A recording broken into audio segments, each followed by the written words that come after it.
大家好，欢迎大家观看今天的节目。生命的轮回是佛教中一个极为特殊的课题，在轮回方面，佛教已形成了一套完整的学说，所以在居士的标准见解中，第一个就是深信轮回。但有很多人认为轮回当中有幸福、有快乐，充满了可以追求的目标，因此他们就会把所有的精力、所有的时间都花在努力获得轮回当中的幸福上面。其他诸如解脱、修行等等的事情却一点都不去想。可是轮回本身并不存在什么幸福，既然如此，又怎么可能从中获得幸福呢？这是相互矛盾的一件事。我们从无始以来到今天，所有花在这上面的时间和精力其实都是白费的，只有依靠修行而令自他脱离轮回，才是我们的当务之急。而佛教的目的就是为了解决每一个众生都必须面对的最根本性的问题：生老病死。大家都知道，从一出生开始，我们就在迈向衰老，迈向死亡。总有一天我们会面临死亡。虽然人人都不愿意老，都不愿意死，但却不得不日渐苍老，最终只有死路一条。为什么会发生这样的事情呢？其中有一种无形的力量在支配着这一切。关于这种力量，基督教等其他宗教将其解释为上帝或者其他神灵的安排，但佛教却并不这么认为。佛教认为这就是缘起、业力、因果的作用，因为有了生老病死的因，就必须要产生与其相应的果，这是自然的规律，任何人都不可抗衡，无法回避。那么这个问题该如何解决呢？对于这个问题，仅仅是烧烧香、磕磕头是根本解决不了的。我们必须要学会证悟空性的智慧。在证悟之后，由于小乘行人认为轮回很苦，所以就结束了自己的生死，再也不重返轮回，而停留在超越轮回的境界当中。这种境界就像睡觉一样。我们知道，有的人可以每天睡10几个小时，在很长的睡眠过程中还能做到一直不吃不喝。因为睡眠也是一种境界，如果保持在这种境界当中，就可以不吃不喝。当然，小乘阿罗汉的证悟境界要比这个高得多，更完整、更圆满。在这种境界当中，既没有痛苦，也没有生死轮回，但他们也不会度化众生，而始终停留在这种境界当中，这就是小乘的解脱。但大乘菩萨却并不这么认为。他们在解决了生老病死之后，却并不以此为满足。首先想到的就是下一步的重要工作，度化无量无边的众生。但想要度化众生，就必须要证悟空性。如果自己都没有智慧，为获解脱都是自身难保的凡夫，又怎么能够去度化众生呢？所以，首先我们就需要修行，需要证悟空性。在了解到这些最终目标之后，像我们这些刚刚开始步入大乘道的修行人，一切的所作所为都应当以此为目标，要往这个方向努力。这就是大乘佛法，也是我们真正的修行目标。接着给大家来分享一篇佛教公案，希望以此公案助大家升起一股出离心，坚定我们对佛法修行的信心。释迦牟尼佛进入涅槃后700年，印度北方的吉宾国出现了一条凶恶的龙王阿丽娜，他时常兴风作浪，扰害人民，造作震天动地的祸患。当时有2000位阿罗汉发心各尽神力，要驱逐龙王阿丽娜离开过界。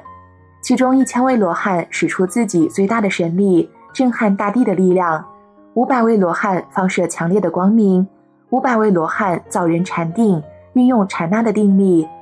可即使联合了这样庞大的力量，却依然不能动弹龙王一丝一毫。正当大家苦恼的时候，来了一位尊者齐耶多。齐耶多尊者走到龙池边，对龙王3弹指喝道：“龙，命你出去，不可再居留此地。”龙王阿丽娜听了后不敢稍迟，及时腾飞离去。2000位阿罗汉看到后都不了解这是什么原因，这么简单就驱遣了他。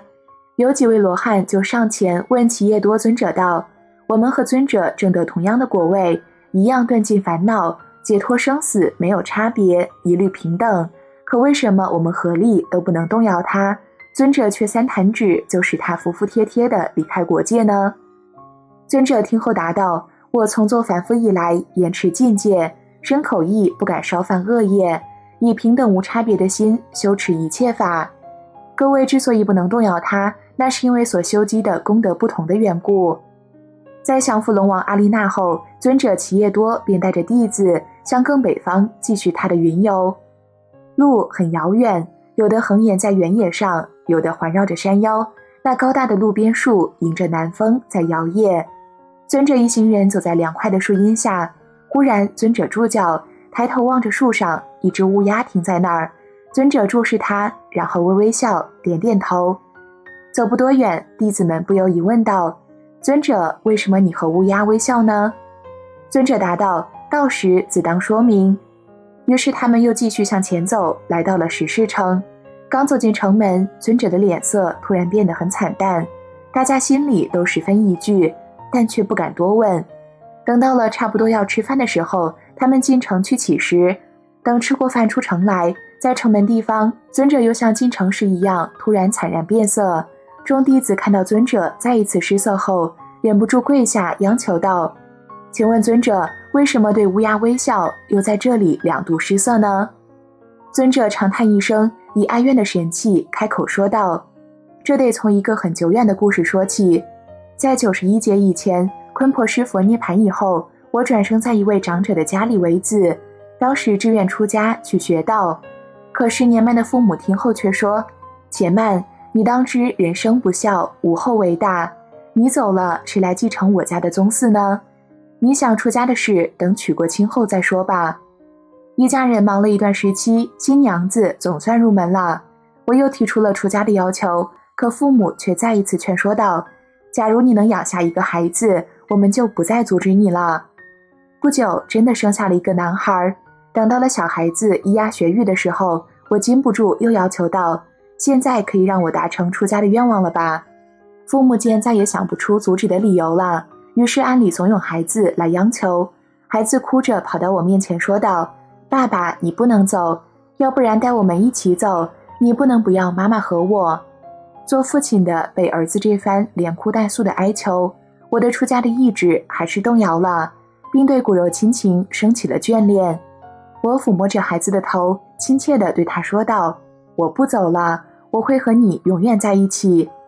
也因为这个原因，我又流浪在了生死道中。现在我用神通看到过去生中的姻亲，虽然曾经恩恩爱爱地相处过，但一旦死散却很难相遇。虽然同是沦落在六道中，而刚才那树上的乌鸦其实就是过去我的儿子，想不到他变成那样子，还算有缘，几十劫后还能见上一面。尊者说到这里顿了顿，无限感慨的样子。那么在石室城外的事呢？一个弟子插上来问道：我之所以在城门外惨然变色，那是因为我看到了一个非常瘦弱的恶鬼的孩子。他哀求我道：请尊者进城时转告我母亲，说我在这里盼望他求时回来，已等候他70年了，如今实在饥饿难忍。我进城后把话传给恶鬼的母亲，恶鬼的母亲泪流满面地说道：我知道的，进城以来70年，我无时不在记挂他，可是我一点办法都没有，生前少和人结缘，也没有植福，很难求得食物。虽然有脓血、涕唾、粪便等垢秽不净的食物，可因为我才生产，体力衰弱，每次到手的东西都被有力的鬼伴抢去。这一次我好不容易带了食物，躲躲藏藏赶到城门边，守门的鬼族却又拦着不放我过去。尊者，请您哀怜我们母子，让我们相见，分吃这一点不净的东西好吗？我把恶鬼的母亲带出城来，看他们那一副悲欢分食的样子，我内心真难过，不由自主的就问道：你在这里多少时间了？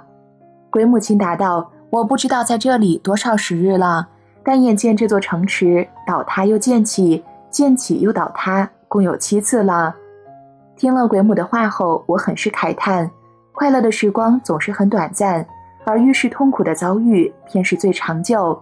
一个恶鬼的寿命居然这么长。尊者这番话听在弟子们的耳中都恐怖起来，大家不寒而栗。一个人的作为很可能招致这样可怕的后果，如果不精勤学道，万一有所疏忽，真是一失足成千古恨。于是他们又向前走，步伐那么整齐，个个精神饱满，充满了生气。他们很积极地向光明的前程前进。